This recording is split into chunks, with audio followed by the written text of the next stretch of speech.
ಈ ಎಲ್ಲ ವಿದ್ಯಾರ್ಥಿಗಳಿಗೆ ಪ್ರೊಫೆಸರ್ ಬಸವರಾಜ್ ಕೆಲಸದವರು ಈ ಸಚಿನ್ ಗಜಾನನ್ ಹೋಟೆಲ್ ಅವರು ಸನ್ಮಾನ ಮಾಡಬೇಕಂತ ಕೇಳ್ಕೊತಾರೆ.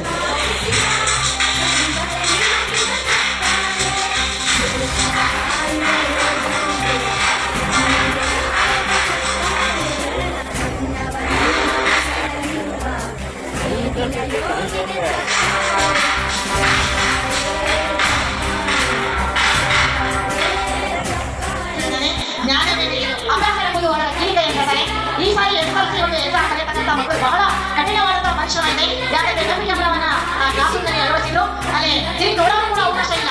ಆ ರೀತಿಯಾದಂತಹ ಸಿಂಪಲ್ ಮಾಡಿದ್ದು ಎಕ್ಸಾಮ್ ಬರೆದಷ್ಟು ಪರಿಶ್ರಮದಿಂದ ಮಕ್ಕಳು ಬಂದಿದ್ದಾರೆ. ನಿಜವಾಗಿ ಅವರ ಸಾಧನೆ ಬಹಳ ಅಮೋಘ, ಅದು ಶ್ಲಾಘನೀಯ ಅಂತ ನಾನು ಹೇಳಕ್ಕೆ ಇಷ್ಟಪಡ್ತೀನಿ. ಯಾಕಂದ್ರೆ ನಾನು ಕೂಡ ಸುಬ್ರಹ್ಮಣ್ಯ